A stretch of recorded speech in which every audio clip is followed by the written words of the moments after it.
আমরা মনে করি যে এই পর্যায়ে তারেক রহমানের মতো একজন নির্যাতিত কর্মী এবং যত জুলাই অভ্যুত্থানে যিনি মাঠে সক্রিয় ভূমিকা পালন করেছেন, তিনি তার দাবি অনুযায়ী তিনি সকল শর্ত পূরণ করা সত্ত্বেও তাকে তার যে তিনি যে দলের নিবন্ধন চেয়েছেন এবং যে নামটি চেয়েছেন সেটি আরেকটি পার্টিকে দেয়ার একটা প্রাথমিক ঘোষণা এসেছে। তারপরে থেকে উনি অত্যন্ত মনক্ষুণ্ণ ছিলেন এবং আমার সাথেও এই অনশনের প্রোগ্রামের আগেও কথা হয়েছে এবং তিনি বলেছেন যে তিনি করবেন, তো তিনি সেটি করছেন।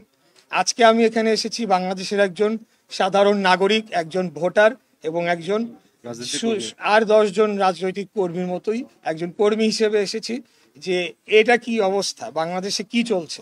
আপনারা 3 মাস আগে হয়তো পেপার পত্রিকা খুলে দেখতে পারেন যে 3টা নতুন পার্টিকে নিবন্ধন দেওয়া হয়েছে। এর মধ্যে একটা পার্টি ভারতীয় জনতা পার্টির আদলে, হুবহু আদলে ওই ধরনের নীতি আদর্শ, মার্কাটাও সেই। তো এইসব নিয়ে কি আমাদের কি চিন্তিত হওয়ার সময় আসে নাই? এইসব নিয়ে কি কেউ প্রশ্ন তুলবে না? সেই পার্টিকে যখন ইনভেস্টিগেট করতে যাওয়া হলো, দেখা গেল যে রান্নাঘরের ভিতরে তাদের সেই অফিস অ্যাড্রেস দিয়ে রেখেছে। এরকম আরো বাংলাদেশ সুপ্রিম মানে কোনো ধরনের বাছবিচার যে এখানে করা হচ্ছে কি হচ্ছে না, এই ধরনের দলগুলো নিবন্ধন পেয়ে যাচ্ছে, যদিও তারা আদালতের নির্দেশ নিয়ে এসেছেন, এটা একটু পরিষ্কার করতে চাই। তারপরেও তারেক রহমানের মতো, ওনার মতো একজন ইয়াং ডাইনামিক লিডারকে অবশ্যই আমি মনে করি বঞ্চিত করা হচ্ছে, তাকে বৈষম্যের শিকার করা হচ্ছে। অবশ্যই ওনাকে মনোনয়ন দেওয়া উচিত এবং আমি মনে করি এখন অনেকেই যারা মনোনয়নের জন্য দৌড়াদৌড়ি করছেন, নিবন্ধনের জন্য দৌড়াদৌড়ি করছেন, তার চাইতেও অনেক বেশি যোগ্য এবং জনপ্রিয় এবং ত্যাগী তারেক রহমানের আম জনতার দল। তো আমি তার প্রতি সমর্থন এবং তার কর্মী সমর্থকদের প্রতি সমর্থন জানানোর জন্য আজকে এখানে এসেছিলাম। এই আমার বক্তব্য। আমি যে আরেকটি দলের কথা বলছিলাম যে ভারতীয় জনতা পার্টির আদলে করা, সেই পার্টিও কিন্তু আদালতের অর্ডার নিয়ে এসেছে বিধায় তারা বাধ্য ছিলেন। আমাকে যেটা বলা হয়েছে যে আদালত তো নির্দেশ দেয় তার সাক্ষ্য প্রমাণের উপরে, তো রিপোর্টটা তো যেতে হয়েছে যে তারা সকল শর্ত পূরণ করেছে কিনা। যেটি আমি জানতে পেরেছি নির্বাচন কমিশনের রিপোর্টে বলা হয়েছে তারা সেই শর্ত পূরণ করে নাই, তারপরেও কিভাবে তারা নিবন্ধন পেল। আর আজকে তারেক রহমান, ওনার যদি কোনো ল্যাকিংস থেকে থাকে সেটা চিঠি আকারে যাবে, ওনারা সেটাকে আবার সংশোধন করে যদি পূরণ করতে পারে সে আবার পুনরায় জমা দিবে। এইভাবেই আমি যদ্দূর জানি যে একটা রাজনৈতিক দলের নিবন্ধন প্রক্রিয়া অনেক সময় একটু সময় ক্ষেপণ হতে পারে, কিন্তু ওই সব দলগুলা কিভাবে রাতারাতি নিবন্ধন পেল এবং এটার পিছু উদ্দেশ্যটা কি, এই প্রশ্ন কিন্তু আমরা করছি না। অনেকগুলা প্রশ্নই আজকাল আমরা করা ভুলে গিয়েছি। যেমন একটা মন্ত্রণালয় যার সাথে প্রতিরক্ষার কোনো সম্পর্ক নাই, কিন্তু সেই মন্ত্রণালয় এখন প্রতি বছর 40,000 যুবককে অস্ত্র চালানোর শিক্ষা দিবে, লাইভ অ্যামুনিশন ফায়ার করার বলে তাদের এরকম পরিকল্পনা রয়েছে। যাই হোক, এইসব তো ভালো আলামত না। আমরা কি মিলিটারাইজ করতে চাচ্ছি আমাদের দেশকে? অবশ্যই আমরা শক্তিশালী প্রতিরক্ষা ব্যবস্থা চাই, কিন্তু তার মানে এই না যে যাদের বিরুদ্ধে গ্যাং পরিচালনার অভিযোগ রয়েছে তারা যে তাদের গ্যাং মেম্বারদেরকে সেখানে প্রশিক্ষিত করে ভবিষ্যতে আরো বড় কিছু করবে না, সেটার নিশ্চয়তা কে দিবে?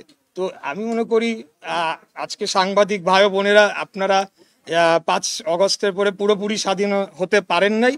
আমি আশা রাখি যে ইনশাল্লাহ আগামী নির্বাচনের পরে আপনারা সম্পূর্ণ স্বাধীনভাবে কাজ করতে পারবেন। Thank you.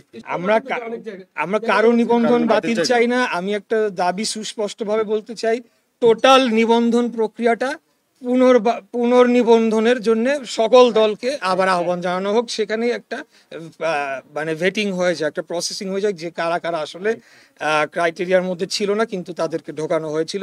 এটা করতে পারে। আমি এটা জাস্ট আমার মতামত, এটা তো আর বাস্তবায়নের সময়ও নাই।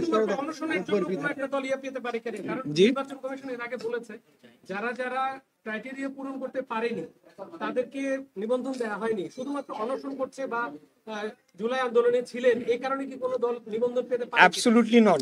এবং সেটা কেউ বলেও নি। আজকে তারেক রহমান তিনি অনশন করছেন কারণ তিনি মনে করছেন তিনি সঠিক কাজটি করেছেন, তিনি শর্ত পূরণ করেছেন, কিন্তু তারপরেও তার উপরে অন্যায় বিচার করা হচ্ছে, তার প্রতিবাদে তিনি অনশন করছেন। তিনি নিবন্ধনের জন্য করছেন না। উনি তো আইনগতভাবে অযোগ্য হন নাই, উনি হয়তো কয়েকটি ক্রাইটেরিয়া যেটা কমিশন মনে করছে যে ফুলফিল হয় নাই, ওনারা মনে করছে যে ফুলফিল করেছে, এখানে একটা কমিউনিকেশনের গ্যাপও থাকতে পারে, অথবা ভুল বোঝাবুঝি থাকতে পারে, অথবা যে পর্যায়ে এটা তদন্ত করা হয় সেই কর্মকর্তার ব্যাপারেও কিছু অভিযোগ এসেছে বলে আমরা শুনেছি। তো যেটা আমি বলি 33টা 70টা থাকার কথা উপজেলা অফিস, 33টা পাওয়া গিয়েছে। ওনারা বলছেন যে বাকিগুলোতে তারা ভিজিটই করতে যান না এবং কর্মকর্তার সাথে যোগাযোগ করা হলে তিনি নানা টালবাহানা করেছেন। তো এগুলা কমিশনের খতিয়ে দেখা উচিত, এবং যেটা সঠিক কাজ এটা তো সবার জন্য আইন সমান। আমি অনশন করি না ফাঁসি দেই, তাতে করে আমার নিবন্ধন যদি দিতে হয় তাহলে তো কালকে সবাইকেই আপনার সবকিছু দিয়ে দিতে হবে। That is not the case. না না, আমি বলছি যে খতিয়ে দেখা অবশ্যই উচিত, কারণ এটা উনি নিশ্চয়ই এখানে নাটক করার জন্য 4 দিন ধরে অনশন এখানে করেন নাই, এবং ওনার সাথে আমার যোগাযোগ আজকে থেকে না, বহু আগে থেকে। উনি আমাকে আরো 6 মাস আগেই বলেছেন যে আমার পার্টির নাম নিয়ে ষড়যন্ত্র হচ্ছে, আমি কি করবো ভাই, আমার তো আর অত কেউ নাই। আমি বলেছি যে আপনারা চেষ্টা করতে থাকুন, নিশ্চয়ই আপনাদের শুভাকাঙ্ক্ষীরা আপনাদের পাশে এসে দাঁড়াবে। তো নিবন্ধন দেওয়ার জন্য বলছি না, প্রক্রিয়াটা আবার আপনারা যাচাই করে যদি কোয়ালিফাই নাই করে তাহলে তো সেই বিষয়ে কোনো কারোর কিছু বলা থাকবে না। জি, আমি চেতে পারি না, আমি জাস্ট মনে করি এটা হওয়া উচিত, এটা ওনারা চাবেন না। এখন জনাব মাহমুদুর রহমান মান্নার কোর্টের রায় আর ওই যে আরেকটা বিজিএবিজি, দুইটা কিন্তু দুই রকম, দুইটাকে আপনি মিলাতে পারবেন না। আপনি নিজেই দেখেন তাদের কোনো নাম শুনেছেন? তাদের রাজনৈতিক কর্মকাণ্ড কি, তাদের ম্যানিফেস্টো কি, তাদের গঠনতন্ত্র কি, তারা কোথাও কোনো দিন দাঁড়িয়ে সমাবেশে বলেছে তারা কি, তারা কারা, সেটা তো বললে হবে না। কিন্তু মাহমুদুর রহমান মান্না গুম হয়েছেন, জেলে গিয়েছেন, কত নির্যাতন, এরকম অনেকেই।